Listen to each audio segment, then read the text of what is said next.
Hello everybody, thanks for tuning in again. My name is Dora van Duivenbode, a journalist based in Rotterdam, the Netherlands, and I'm your interviewer of the day.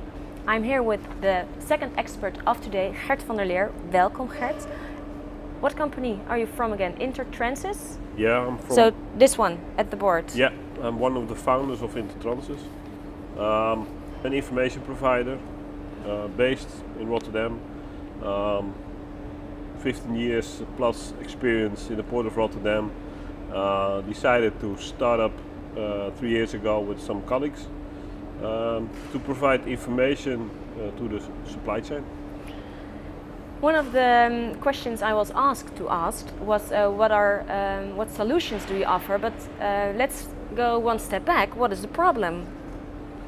What we see is the Port of Rotterdam is a very busy port.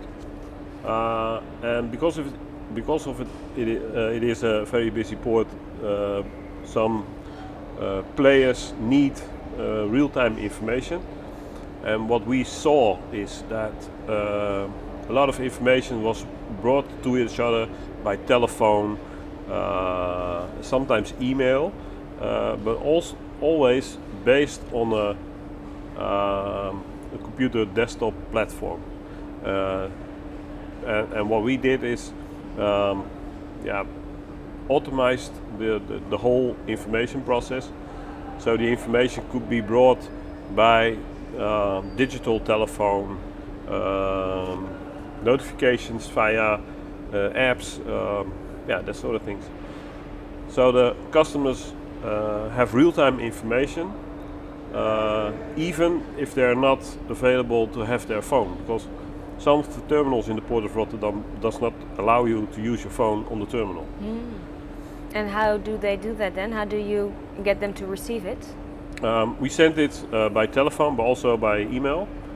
We sent it to more than one address. So the planners on the office of our customers can plan ahead for the problems. Yeah. What are the what solutions are you looking for here? What solutions do you hope they will find here today? I'm hoping to see what kind of open information there is available, because a lot of stakeholders in the Port of Rotterdam have their own information, and one of the things I'm interested in is sharing the information,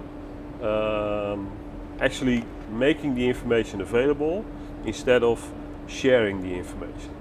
There's a lot of anxiety for people to share information because you don't know what they're going to do with the information. What we're looking for is solutions of making information available without sharing it. Yeah, because there is somebody, just a minute ago told me that there's also a lack of trust, of course. Like you say, you don't know what people are going to do with it. There is a difference in interest. Would this be the solution, therefore? Just to not share it? Information isn't there to stay. You need information, but when you receive the information, an event occurs, and a minute later the event has gone away. So there's no need to collect all the information or all the data yourself. You only want to know what's right at that moment.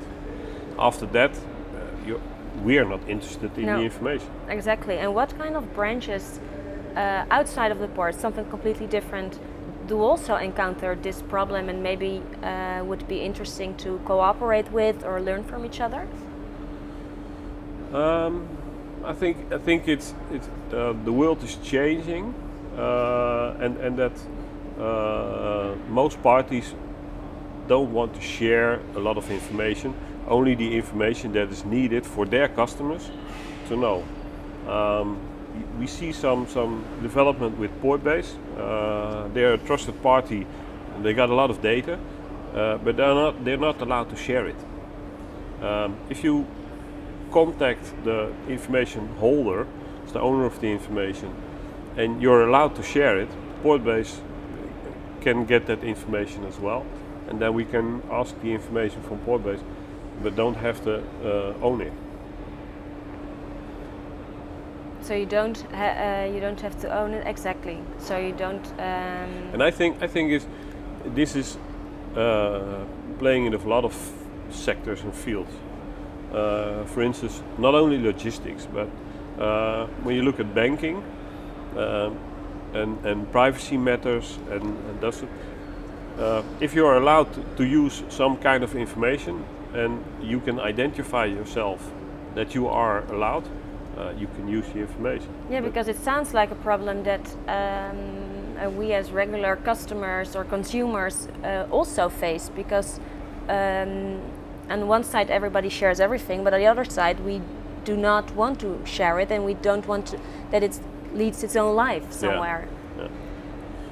Well, an example is when there are very valuable goods in a container, the owner of the container doesn't want to know, doesn't want everybody to know where the container is because of theft and that sort of things. He only wants to share the position of the container with the one who is involved with the transport of the container. So that's the mechanism, and they call it blockchain, that people can use the information without making the information public. Yeah, exactly. And those kind of techniques we are looking here. It's one of the techniques I'm looking here. What do you hope in the next 10 years? What would be in your wildest dreams the developments that and the problems we will solve, but what will be the best developments that could happen? Technically? Or yeah.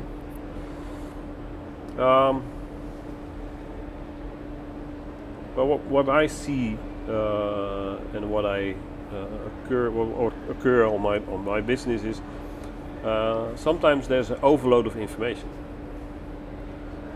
Everybody's getting the information open.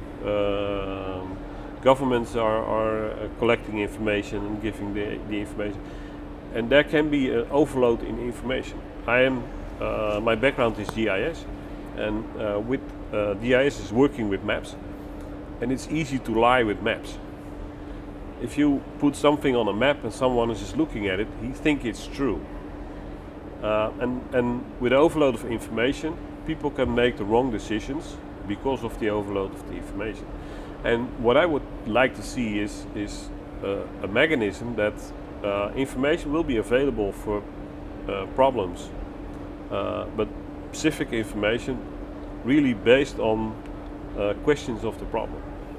And that's something, I think that technique doesn't exist now. No, what would be the first step in getting there? Well, you see some development with the Googles and all the big firms from Silicon Valley that they're collecting massive of data. So the big data issue now is finding out what you can do with it. And I think the next step will be that some intelligence will be made to decide what information is usable for your problem. What do you hope? What are you going to do now, today? I think today I'm gonna answer some questions of people that are. Because you were here yesterday as well. Yeah. You already had some questions. Yeah. Can you remember one which stuck with you? Well, actually, it's in general. Because of the technical side of the hackathon, people are looking at solving all kind of problems with computers and technique and algorithm. But there's also a human side of the business. I see in general that there's not much knowledge of the processes, and that's why we are here as experts. But they're not taking a lot of process information into their solutions, and that's why I got questions about shipping agents or information that is used within the port, that I was curious why they didn't investigate more on how the processes are. Yeah, because they're from completely different branches, Yeah. and they. It can be interesting to have a completely new look at it, but I can imagine it can also feel like there is still a big gap Yeah. between those two. Okay, I hope you can. You can learn them as well. The practical side of it. I had a very good talk with the delegate of the Port of Singapore and One Challenge team about the challenge of Singapore, and that was supplying goods to ships that are waiting and how to do that more efficient. And that was a nice talk. I just heard that there can be a 30% more efficiency in the waiting time. In the port or in Singapore? Singapore? No, in the port. Somebody told me that Yes. beforehand.